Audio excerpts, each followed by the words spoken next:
Okay, let's face it. Moving is, well, it's one of the most stressful things we do, right? And a huge chunk of that stress comes down to one big question. How in the world are you going to be charged? Are you on the clock, paying by the hour, or is it just one flat fee for the whole job? Let's break it down. So you're planning a move. You've got the boxes, you've got the tape, and maybe a little bit of that "what have I gotten myself into" feeling. It's a massive undertaking, and I bet you have a million questions swirling around in your head. But let's be real. Once you've picked your new spot, the biggest question that keeps you up at night isn't where, it's how much is this going to cost me? Budgeting for a move can feel like trying to hit a moving target, but that's exactly what we're here to clear up. When you boil it all down, there are really just two main ways professional movers charge you. You've got the hourly rate, and then you have the flat rate, or per job price. Understanding these two is absolutely the key to getting a fair deal. First up, let's dive into paying by the hour. Think of this as the pay-as-you-go plan of the moving world. It's all about being flexible and, well, paying for the exact amount of time you use. So what does that actually mean in practice? Well, with an hourly rate, the clock literally starts ticking the second the moving crew arrives at your door. And it doesn't stop until the very last box is inside your new place and they're waving goodbye. You're paying directly for their time, minute by minute. Now that hourly rate isn't just some random number pulled out of thin air. Movers calculate it based on a few key things. First, the sheer amount of stuff you have. Then, the distance they have to travel. And, get this, when you move matters a lot. A Tuesday in February is pretty much always going to be cheaper than a Saturday in July. The size of the crew matters too. More movers might cost more per hour, but they can get the job done way faster. And here's a really important detail you've got to remember. Most companies have a minimum charge. We're talking usually somewhere between 2 and 4 hours. They do this to cover their basic costs, like just getting the truck and the team out to you. So even if you're moving a single couch down the block, it's not going to be a 10-minute charge. Okay, so what are you actually getting for that hourly fee? Typically, it covers all the essentials. The hard work from the movers, the use of their truck, all the loading and unloading, getting your stuff from point A to point B, and some basic furniture protection, like wrapping things in moving blankets. All right, let's switch gears and talk about our second contender, the all-inclusive flat rate. If the hourly model is all about flexibility, this one, it's all about predictability.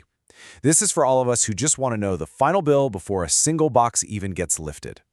A flat rate is, well, it's exactly what it sounds like. It's one single fixed price for the entire move. And once that price is quoted and you agree, it is locked in, period.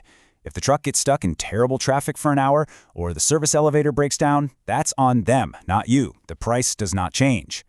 But here's the thing. A legit flat rate isn't just a wild guess. For a company to give you one, they absolutely have to do a thorough assessment. They'll figure out the volume of your stuff, look at the distance, and check for any challenges like, 3 flights of stairs. And here's a little pro tip for you. Be super wary of any company that tries to give you a flat rate over the phone without ever seeing your belongings. That is a huge red flag.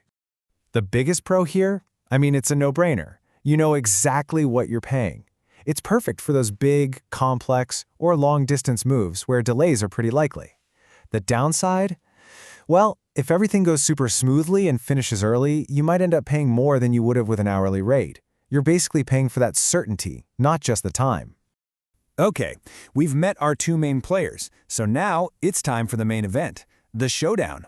Let's put these two models right next to each other and see where they really shine. We're talking two totally different philosophies for solving the same problem, and seeing them side by side really makes everything just click. Yeah, this table just lays it all out, doesn't it? On one hand, you've got the hourly rate, perfect for those smaller local moves where you want that flexibility. On the other hand, the flat rate is your go-to for big, long-distance jobs where you just need to know the final number. It really is the classic battle, flexibility versus predictability. And this quote really hits the nail on the head. The main difference lies in how risk and time are managed.